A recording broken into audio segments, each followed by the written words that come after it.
அண்ணன் பதிச்ச தடம் வந்தாலும் வேணாண்டா அண்ணன் வந்த போதுண்டா அந்த மாதிரி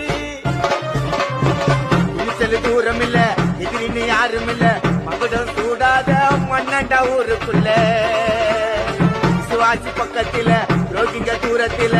ஆரோ நன்ன கூட இருந்தவன் தோத்ததில்ல